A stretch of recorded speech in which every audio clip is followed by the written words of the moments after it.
Tonight on Joy News Prime, Information Minister and MP for Fuase Ayebi Kojo Nkrumah says plans by leadership of Parliament to build a new chamber may have to be reconsidered as opposition to the idea grows even among MPs who are supposed to benefit from it.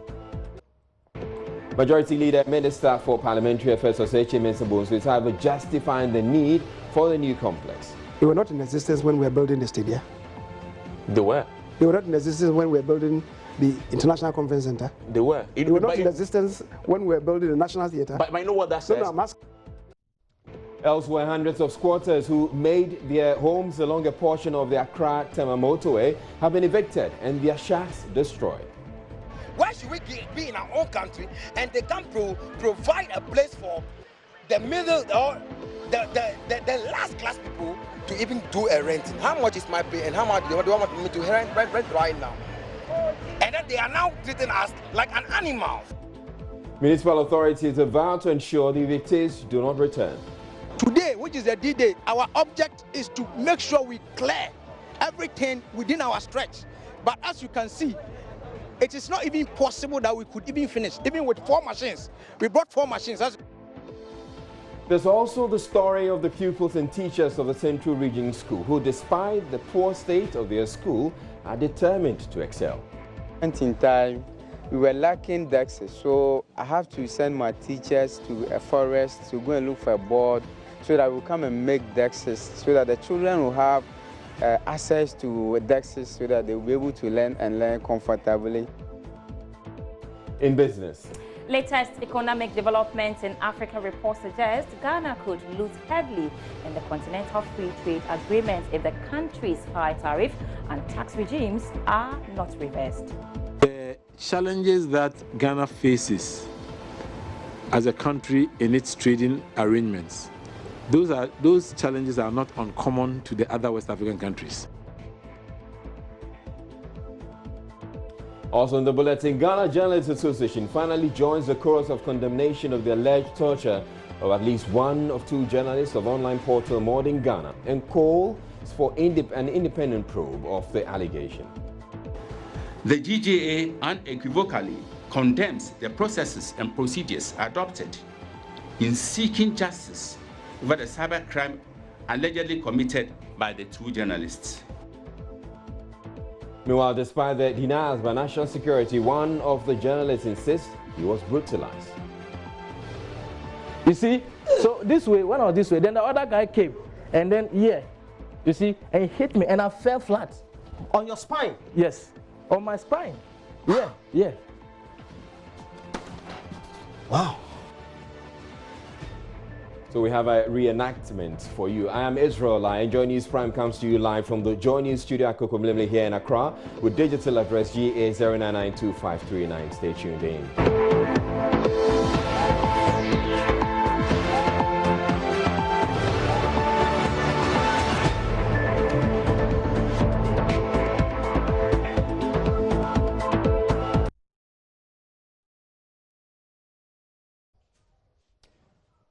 In our first story, plans by the leadership of Parliament to build a new parliamentary complex with the capacity to seat 450 MPs in a chamber is being fiercely resisted by members of the public who describe it as a needless venture.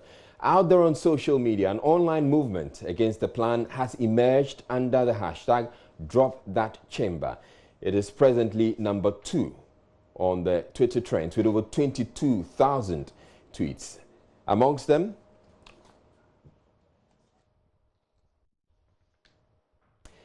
them, we have, we're going to share with you some of the tweets that have emerged under or have come under that trend. So we have Drop That Chamber, and we have Nanama Jeman Sancti says, "We the people are the only ones who can save Ghana. The politicians have shown that they don't come to Accra to serve, but to grab as much as they can for themselves while we endure deplorable living conditions.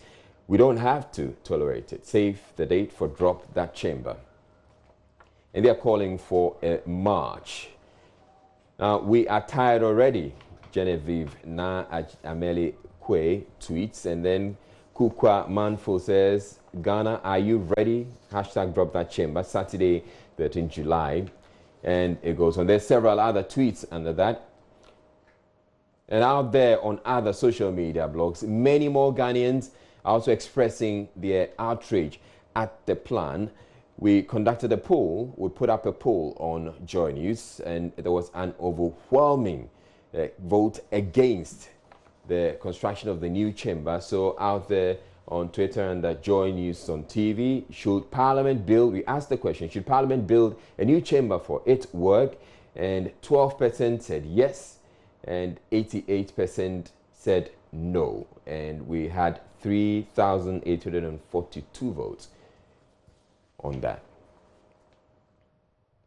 Now, First Deputy Speaker of Parliament, Joseph Wusu, is not amused by the debate on social media, describing it as sickening. He has directed leadership of the House to come to the floor with a statement on the issue so the records can be set straight. The directive came after Daklu MP Kwame Agboja, in contributing to a statement on Ghana-Canada relations, insisted there is no need to leave the current chamber to build a new one. Joseph Opoku Gakpo has more. The issue of the new parliamentary chamber has dominated discussions outside the House. Individual MPs, both on the side of the majority and the minority, have kicked against the plan. But it all came to a head today when on the floor, some members of parliament attempted raising it, even in contributing to a different statement. And Joseph Wusu, who is the First Deputy Speaker, had to stop them. I admire the Canadian Parliament a lot. Mr. Speaker, you'll be surprised. It was started in 1859, and they never thought of leaving that building ever. In fact, as a result of that, over 3 million people visit that building every year. I wish, now that there's a correlation between Ghana and Canada, where you don't abandon buildings or public spaces simply because of size, we will live to also emulate that and know that sometimes it's not simply how to be comfortable around yourself, but certain things must remain what they are forever for a very good reason. I read that the leader should make a statement on what they do at the public, Parliamentary Service Board, which has not been publicized, and yet members are commenting as if they know the facts. I think we should discuss them here so that the true fact, as is it now, everybody picks it somewhere and develops, and the things I'm seeing on social media are sickening. Mr. Speaker, I have no intention of making any further comment, but just to draw attention to the fact that there were news items carried by Joy Online and others which suggested that Parliament has outdoored a plan to build Parliament. So it is no longer a secret. It may not have come to the floor, but leadership, or at least majority leader, is on record to have spoken about the issue, and for that matter, it will be difficult for the rest of us when we go on platforms to avoid commenting on it. Mr. Speaker, we must all respect the rules. It is unfair. Honorable Kwame Agboja is not a first time. He's not. Mr. Speaker, Honorable Bagbe ruled on this matter when my respected colleague Roxinda Fiamako took his turn to comment on the matter. To find a way to reintroduce this is an attempt to undermine the leadership of this House, to undermine the Parliament of Ghana. Why? This matter was ruled upon. You took advantage because Mr. Speaker has left the chamber, then you want to bring another. Right. Your point Speaker, you should apologize. It's our duty to educate the public on these matters, because what is happening is now they are eroding the pillar of democracy in the country, which is Parliament. That's the pillar of democracy in this country, not only in Ghana, all over the world. And so we should be cautious and careful and cautious about how we talk about members of Parliament and Parliament as an institution. Member of Parliament for Tamale North, Al-Hassan Suhini, is unhappy with the comment by the Speaker, describing the ongoing debate on social media as sickening. I was shocked that he made that comment. I was very shocked to hear him say what is happening in social media is sickening. I think that there's a need for us to show some level of sensitivity towards the people who are expressing very genuine concerns. they are the reason why we are members of parliament. We are their representatives. So the expression of their frustration should not be sickening to us, especially frustration relating to the job that we do in their name should not be considered sickening. We gather that a meeting of the Parliamentary Service Board in the next coming days will be taking a second look at this particular decision, and tomorrow, Thursday morning, leadership on both the majority and the minority side will be addressing the media as they seek to clear up the air on this issue having to do with the new chamber. From Parliament House in Accra, Joseph Opoku-Gakpo reporting. Meanwhile, there is opposition to the plan from both majority and minority MPs. Minister of Information MP for Ofuase Ayebi Kojo Nkrumah is of the opinion the House would have to reconsider plans to build a new parliamentary complex, judging from the opposition to it even amongst MPs. When I heard it in the news that Parliament was constructing or was supposedly going to construct a new chamber. So this morning, for example, we had a caucus meeting, inquiring that what is this idea about, and we are being told that the Parliamentary Service Board is mooting an idea that a new chamber be constructed. How much it costs, who is constructing, what is the need for this chamber, all of that has not even been, and I'm sure you've spoken to members of Parliament. Members of Parliament have not been engaged on this matter even. The Parliamentary Service Board is the one that we are told has mooted this idea. It doesn't appear to be a popular idea even among members of Parliament. I must be honest with you. It doesn't appear to be a popular idea even among members of Parliament. So again, if indeed that engagement takes place, I'm very sure that there will be a lot of members who will speak against it, that it is not a priority at this point in time. Parliament may have every reason to have that facility, but the timing is very wrong, not at this very time that we need 450 seating capacity. How many are we? We may make the argument that, oh, we are creating spaces not for new members of Parliament, or maybe for the judiciary. So sometimes when they come here, they will. But currently, as where we stand now, as an institution, as a Parliament, that shouldn't be the priority. Concerns, genuine or not, as a result of lack of information, as we are now being told, should be directed at our executive, because at the end of the day they will make the decision to bring either a loan facility or a contract or whatever arrangement that is in place to Parliament and request parliamentarians to either approve or disapprove. So why allow that to happen as citizens when we can stop it even before it is birth? So you want the executive and the president to show leadership and probably pull brakes on this idea? Exactly. I mean, you recall, and it is still online, the graphic published it. Dr. Mahmoud Bawumia in 2017 was the first to give a hint that government was planning to put up a new chamber block. Dr. Mahmoud Bawumia, our vice president. So it is government business.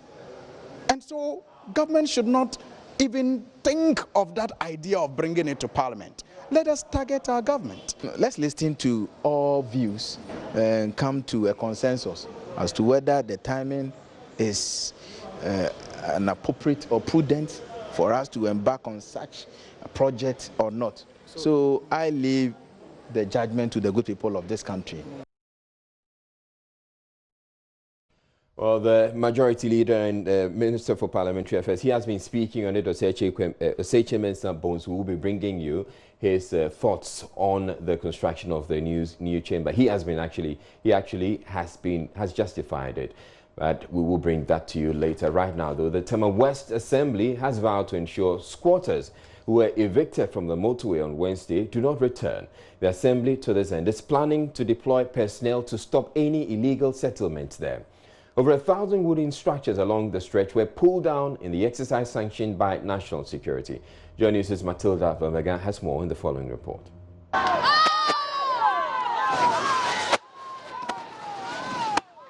It was a chaotic morning as squatters faced off officials from the Tema West Assembly and armed police personnel deployed to demolish Kios Estate, a slum community along the Tema motorway. This place is home to over 1,000 squatters whose main occupation is petty trading and hawking along the motorway. The desperate and angry squatters had been pleading with officials to give them more time to relocate.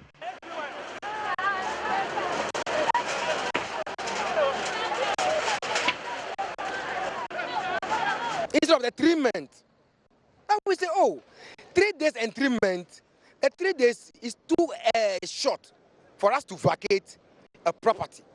So the 3 months, they should come to us so that we can move by 3 months, we will all relocate. They said they've been doing this almost all the time. It doesn't belong to you. No. So if the government wants its land back, it is just proper that you peacefully move out of the place. No one is owning this land by force, or no one is autonomous. The reason being that whenever they want power, or whenever they want something from us, they come to us, they speak to us like human beings, but after, they are now treating us like animals. Our current member of parliament, Carlos Ahim Crown, he came here. Our vice president, he should look at my face very well. Bawumia came here. Bawumia came here to do what? They came for politics. Why should we be in our own country and they can provide a place for the middle or the last class people to even do a renting? How much is my pay and how much do you want me to rent right now? Some hurriedly dismantled their structures, while others engaged the services of truck pushers and truck drivers to chat away their belongings. This caused huge traffic on the motorway. They accused the assembly of unfair treatment, arguing the land they settled on is not government property. That this land is the quarrel between the government and one of the soldier. And truly, the TMA people, they came here and they informed us that they give us up to 1 week. But the 1 week, they say the government land, and this land is for somebody. And the person, after they can't do the destruction there, we call the man, and the man give us 3 months. That's September ending. So you pay some amount of, you pay some rent. Who do you pay to? I pay the money to Baba. Who is Baba? The one who, the caretaker. Who is he? What does he do? And why do you pay to him? The landlord, he took him as a caretaker of this land. Who is that landlord? It's a soldier man, a retired military man. What's his name? For that one, I can't do this to you. But he was here 3 days today. They don't say that if you down about that 3 months, they are taking a life fee for every month. How much do you pay? People have been paying, some people have been paying 15 cedi, 20 cedi. I pay 30. Every month? Every month, surely. To be frank, we are suffering too much. What is our salary? How much is our salary? You pay land fee, 300 Ghana cedi a month. They are paying you 2.5. Electricity bill, water. When you shit, you pay. So look at what is happening. This land is somebody in land. It's not a government land. This land is not a government land. But see what is happening over here. Government. But when we say we have president. Maybe he said that what is he doing now? It's not a government. Look at what he has suffering for. What are they going to say? I'm at work. Look at how I run camp. I'm from work. I didn't finish the work. I run camp. Before I come, my teeth are spoiled. Who going to pay me? Who is going to pay me? Meanwhile, head of works at the Tema West Assembly, engineer Vincent Blakwashi, says the area has been a safe haven for criminal elements and the hub for illegal activities recorded in the municipality in recent times. We receive a directive. From? A directive from above. From where above? Well, I could, let me say, we had a directive from the National Security. Okay. That, you know what has been happening on the motorway? What has been happening? The garbages around the motorway, pedestrians try to cross the motorway, and day in, day out, they are being knocked down, right? And so, all the MMDAs who have boundaries within the along the motorway were given directive to clear garbages, structures, temporary structures, things that does not befits the motorway. It's about time for us to take action. We came again, we gathered them, we spoke to them. When last did you do this? I think it's about a week or so. I think about 2 weeks rather. Yes. We came and then we spoke to them. We made them aware of the fact that where they are is not good. Even if you look at what is happening there, you can see high tension there.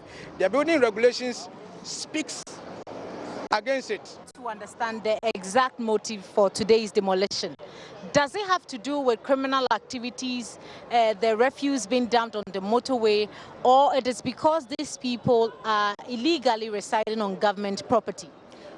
specifically one, it has to do with the fact that they are under high tension, which is against the building regulations. Two, the fact that they are squatting along the motorway, it doesn't beautify the motorway. We return to our earlier story, our top story on the construction or the debate over the construction of a new parliamentary complex. The majority leader and Minister for Parliamentary Affairs, Oseche Mensah Bonsu, has justified the construction or the project. He said government cannot solve all developmental project problems before building important projects such as a new chamber. He insisted the country has also been faced with developmental challenges. He spoke with Journey's editor, Evans Menson. I agree that the circumstances of this country, we need to do serious introspection. We must all appreciate the fact that, in spite of the fact that lately we are coming up by all indicators, we are still not out of the woods. We must recognize that. And that is why the sensibilities of our people should inform decisions that we take, right? But what you are showing me, they were not in existence when we were building the stadia. They were. They were not in existence when we were building the International Conference Center. They were. They were not in existence when we were building the National Theatre. But you know what that says? No, I'm asking. They were. But you know what that says? It means these are timeless problems that must be prioritized. Absolutely. And that's where the argument comes. Why are we prioritizing a building when these problems, as you've rightly pointed out, have been with us since independence or before that, and we haven't fixed them? And yet make our MPs comfortable. It's a simple argument people are making. It's not about comfort. Security is not comfort. Security is not comfort. But as I'm saying, I know what the board is talking to, and I'm trying to put it out there because it does appear that people don't understand the reason why this is being done. That is not to say that maybe I fully 100% stand by it, that no. Are you 100% for it? I'm saying to you that I don't represent myself in these matters. Okay. It's a collective decision that should bind me. Okay. So if ultimately the entire House agrees to. Well, the full interview is tonight on PM Express. To make a date for that, you're watching Journey's Prime. We're taking a break, but still ahead. There's the story of the pupils and teachers of the Central Region School who, despite the poor state of their school, are determined to excel. Point in time, we were lacking desks, so I have to send my teachers to a forest to go and look for a board so that we'll come and make desks so that the children will have access to desks so that they'll be able to learn comfortably. And then in business, latest economic development in Africa report suggests Ghana could lose heavily in the Continental Free Trade Agreement if the country's high tariff and tax regimes are not reviewed. The challenges that Ghana faces as a country in its trading arrangements, those challenges are not uncommon to the other West African. Waste management firm Zoomlion Ghana Limited is questioning the relevance of a Joy News documentary attached as evidence to court documents filed by the Auditor General. Lawyers for the company say the documentary was obtained by the Audit Service months after it had submitted its report to Parliament. The company is in court seeking to set aside portions of an audit report that is allowed an amount of 180 million cedis under the company by the National Health Insurance Authority. Justice Georgina Dache adjourned hearing to July 15 to continue hearing oral arguments. There is more in the following report. The Joy News documentary titled Robbing the Assemblies revealed how multiple fumigation contracts have been handed to companies associated with Zoomlion by various assemblies and different ministries covering the same areas. Zoomlion is in court seeking to set aside portions of an audit report that is allowed an amount of 180 million cedis handed the company by the National Health Insurance Authority. Lawyers for the Auditor General's office in their response to the rates have described the company as fraudulent and a drain on the scarce resources of the state. The documentaries are attached as evidence to report the Auditor General's views of the company. Lead counsel for Zoom Lion Osafo Boabi on Wednesday told an Accra High Court the report submitted to Parliament makes no such reference to the documentary produced by a private. We do apologize for that. The Ghana Journalists Association has finally joined the chorus of condemnation of the alleged torture of 2 journalists by national security operatives. The 2, Emmanuel Ajafo Abugri and Emmanuel Brichum, were picked up from the offices last week and detained for a few days, during which one of them claimed he was brutalized. Though national security has denied Emmanuel Abugri was tortured, he insists he was. He recounted the ordeal on the AM show. Sometimes press releases, there are no contacts. You find the organization's name and then the name of the person who released it. You understand? Sometimes the person's designation. So I told them, I'm not the one who wrote that story. It was my reporter who did the story. And he did it out of a press release. And they asked me, did I try finding out where he got the press release? And I said, he's a journalist and he should know his source very well. Then they gave it to me. And they gave it to me. You mean continual slapping? Yes. Because this person will slap, then this person will already also continue. Your hands were tied behind? Yes. So this person gives, this person follows. So back and back from here. You understand? So I told them, it's my reporter who did it. And he did out of a press release. And they asked me, so he didn't find out where he got a press release? I don't know, press release. If we media houses, we do share press releases among ourselves. You understand? And sometimes you have to fish for news as a reporter. You have to fish for news. You don't have to sit in the office. But you need to know that, look, whatever you get from should have a contact.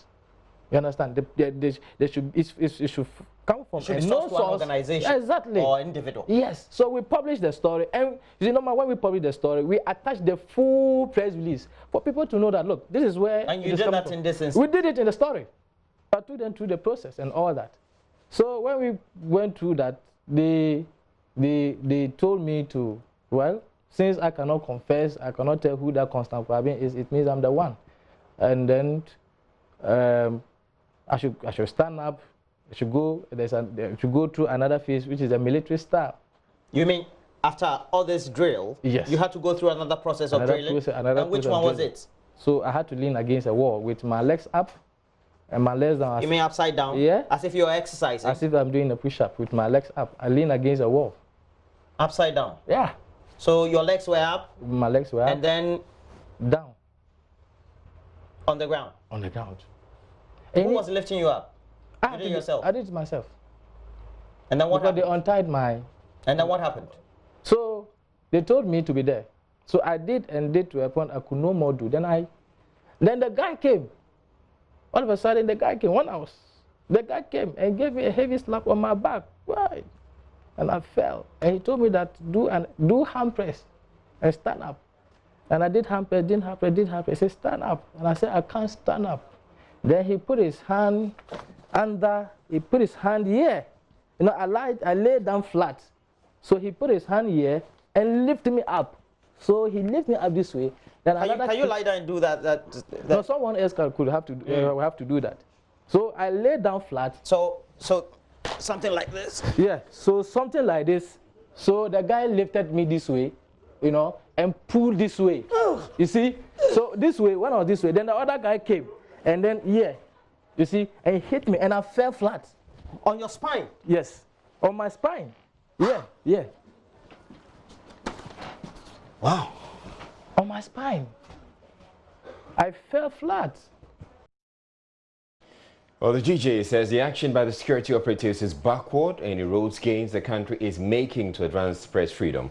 Well, Peace FM editor Ya Obing Menu has since been invited by national security in connection with the alleged hacking claims against the modern Ghana journalist. GJ President Roland Affelmoni, at a media briefing on Wednesday, called for an independent probe. There's more in this report. GJA President Roland Affelmoni wants an independent probe into the matter. To say the least, the GJA is shocked to the marrow to hear the magnitude of the alleged torture of the 2 journalists. Therefore, we call for an independent investigation into the alleged torture. He told the packed auditorium of media personnel attacks on journalists have become one too many and that it's time to rise against such abuses. The GJA has a constitutional, legal, ethical, moral, and godly responsibilities to rally to the defense of all journalists in their line of duty, and we shall not flinch from doing so under any circumstance. The GJA is indeed overly worried and concerned about attacks of scandalous frequency on journalists in recent times. Such attacks corrode our international image and dim the beacon of our democracy. Our simple request to the government is this: please work and be seen to be working on restoring confidence that the Ghanaian media environment is safe and still a reference point for the rest of the world. Lawyer for the two assaulted journalists and member of the GJA legal team, Samson Ladia Yenini, says there are no reasonable grounds to commence any criminal proceedings against the two, describing the action by national security as a fishing expedition. An operation appears to have backfired, and now they are hanging onto straw to use to justify the unlawful, criminal, and unconstitutional conduct. There may be questions of ethics as regards the journalist and the editor who employed him, but there clearly is no criminal offense in this matter. I dare say that if there was a criminal offense, as the government statement has stated that they were going to be put before court yesterday, they would have been put before court earlier than yesterday. They can't find a charge because there is none. There probably will be a trumped up one, but it will be decimated in court because the court will not entertain the prosecution of its processes. One of the two expected to report to the ministry's police early Wednesday was unable to do so as of midday. Samson Ladia Yenini explains why. Jaffo couldn't turn up at 9 a.m. because up till now, his medical process examination has not been completed. In fact, has not been properly commenced. So the advice to him was for him to first return to the hospital, the police hospital, where he had gone earlier, but did not receive comprehensive care. So he went there first. He left there about 12 this afternoon and is now at the police station. Meanwhile, managing news editor of the Insight newspaper, Kwesi Pratt, says the police cannot be trusted to carry out any decent investigation into the matter because of past experiences. I think that the only way out of this situation is that we need to have a fair-minded, independent body to establish the full facts. The police cannot be trusted to establish the full facts, given their conduct, especially with regards to the abuse of journalists. Some journalists have been abused by the police, and it took a whole lot of struggle to get the police to act. In some instances, more than a year or so. So given the conduct of the police, I'd be surprised if we took a position that let's wait for the police report. What police report? He's calling for all practitioners to rise and fight oppression by state actors. Are you telling me that in the Ghana Medical Association, there are no MPP doctors there, there are no NDC doctors there, and CPP doctors there, but they manage to act as one? The Ghana Bar Association speaks with one voice on matters pertaining to law and so on. Why is it that when it comes to journalism, you find the splits? So let us forget about all these secondary divisions when it comes to journalism and focus attention on uniting to protect ourselves and to protect our colleagues. Well, in a related development, the second journalist who was allegedly assaulted or arrested in connection with this incident has indicated that he wasn't tortured as claimed by his other colleague, and there's a statement that's coming from his lawyer, and I'm going to share that statement with you. It says, the attention of my client, Emmanuel Breachum, a reporter at modernghana.com, has been drawn to widespread news reports that he and his editor, Emmanuel Ajafo Abugri, have become the latest helpless victims of perceived or real state-sponsored violent crackdown on media practitioners in Ghana. Mr. Breachum wishes to make it known to the public and colleague journalists that he was neither tortured nor brutalized during his arrest and subsequent detention by the National Security Operatives on Thursday, June 27, 2019, over a matter that is presently under investigations. It continues, for the avoidance of doubt, my client wishes to state categorically that he neither witnessed Mr. Ajafo being tortured or brutalized, nor did he elect anyone to speak publicly on his behalf on the matter in this issue. He wishes to dissociate himself entirely from allegations of misconduct being leveled in his name against the national security over the aforementioned issue in the media.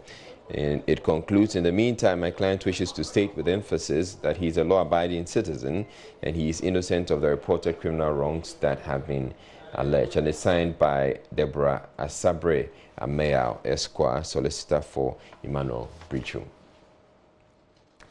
Now, many are the public schools across the country with serious infrastructural challenges which often reflect in the quality of pupils they produce, especially those schools in rural Ghana. The story of the St. Mary's RC Basic School is not so different, except despite the school's challenges, both the pupils and teachers are refusing to give up. And it's made to travel to Intom in the central region where the school is, and reports of a people determined to beat the odds.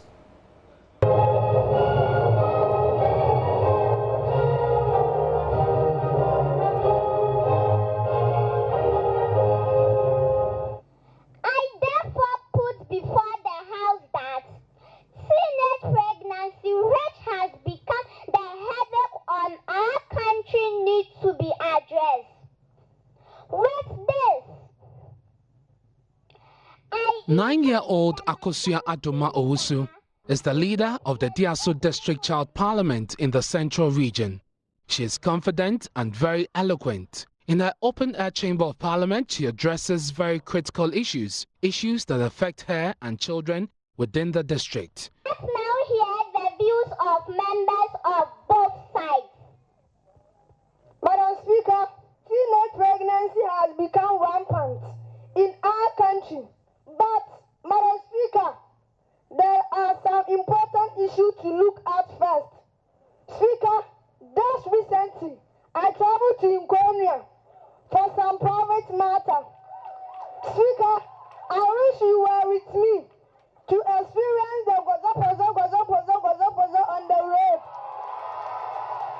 And we know that these are the same roads the cocoa farmers pass on to bring their cocoa pods to the city. If you tell it that die during childbirth or the infant die during childbirth, who will use this road? I ask Honorable Minority Leader. But when she leaves her chamber and returns to her school, the St. Mary's RC Basic School, that confidence evaporates. In school or our school, when you come in the morning, you see the goat's feces on the compound in our classroom. It is not good. We don't have a wall. The KG, our natural KG, it is the one we use it to build our house, moving sheets. We have not plastered it. We have not done it anything. Indeed, she is the best student here. If Akosua is this confident in this environment, then you can imagine how she would fare in a much better resourced basic school. Now, this is St. Mary's RC Basic School, the school of brilliant 9-year-old Akosua. As you can see, the structure is uncompleted. They have no doors or windows. This roofing sheet is what blocks the classroom, but that is not enough to prevent goats from entering into the classroom. And already the stench here is very, very nauseating. And I cannot imagine how children can stay in this classroom and concentrate on their studies. You could see the wiring all over the place. And Akosua eloquently tells us how this has been affecting the academic work. Sometimes you can hurt Then when we are opening it to, the stick can hit your leg. The school, our windows, when it rains, the rain come in, and sometimes we have to close and go home. Our bus even gets worse. When it rains, if it's a Saturday, then we go for vacations. When we come on Monday, when it rains on Sunday, when we come on Monday, the rain have come in our class, and you have to sweep here, and they go to spread their feces in it. Sometimes the children come and write on our board. The teachers, though dedicated, are equally demoralized by the very place they are expected to impart knowledge and raise the country's future leaders. Isaac Ejekum Asamoah is the head teacher. Animals are disturbing, are defecating in our classrooms every day. We need to wash and allow it to dry for some period of time before the children can go to class and learn.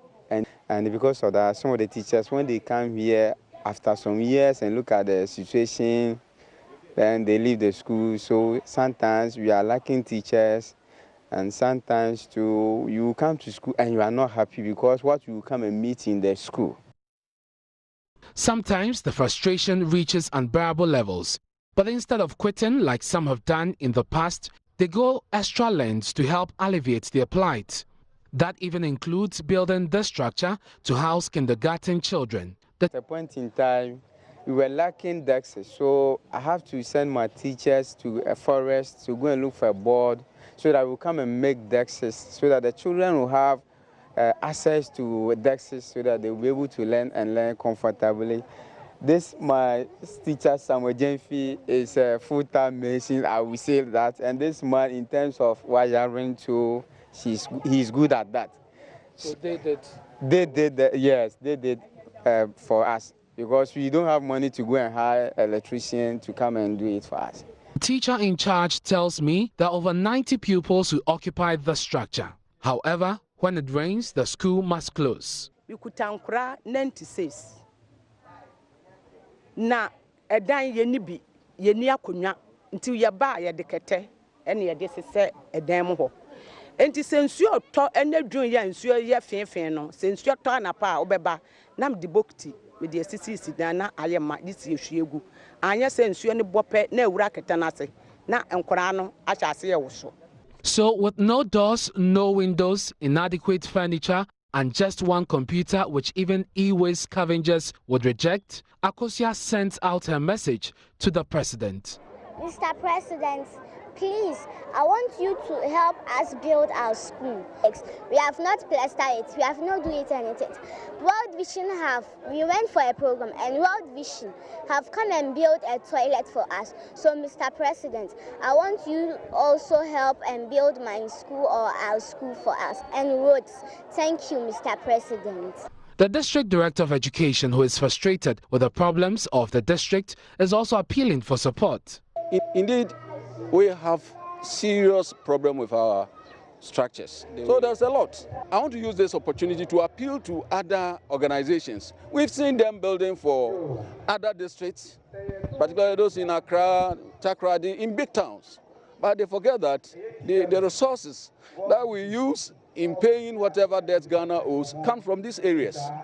If you are here and you see the number of bags of cocoa that are turned around from our district here, I mean, you appreciate that effort. But go to some of these routes, you can't even pass there.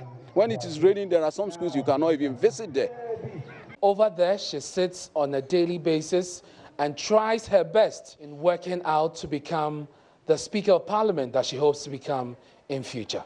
Until these challenges are addressed, inequalities in the education sector will continue to widen. Ernest Minu for Joy News. The first runner-up of last year's National Science and Maths Quiz, West Africa Senior High School, were stopped from progressing to the quarterfinals of the competition. They were whipped by Takoradi SHS, who managed to win with 25 points. So far, 17 out of 27 seeded schools have fallen out of the competition. Here's Nancy Emefadra Doze with the post-contest reactions. Since the founding fathers, day your presence that Cadisco has enjoyed so much manifold blessings we shall always cherish. To seek the best. Hail Cadisco, our school, hail our alma mater, hail the cradle of our youth, the foundation of our youth, the anchor of salvation. Congratulations. Are you impressed with what you saw on stage? Well, we are not that impressed. What we were expecting is not exactly what we saw today. And we are going out to prepare well, and then in the quarterfinals, we are coming with more vim. So that Tell me, when you were sitting here, how are you feeling when the contest was ongoing? Oh, like I was not feeling well, because I was unhappy. Like some heat. Like, oh no. Basically, you heard that those are students from Takrady Senior High School. They have managed to beat West Africa Senior High School and also Sogakope Senior High School. Guess what? Takrady Senior High School scored 25 points, and this 25 points was the lowest recorded in this particular competition with Prempeh College. Prempeh College recorded that 25 points earlier, but today Takrady Senior High School also joined them to gain that point. West Africa Senior High School put 18 points, while Sogakope Senior High School put 16 points. So what this means is that Takrady Senior High School has qualified to the quarterfinals of this year's National Science and Math Quiz. They'll be battling it out with GSTS, Ghana Secondary Technical School from Takrady, and they'll also be battling up with Obuasi Senior High Technical School. So that's how this contest has.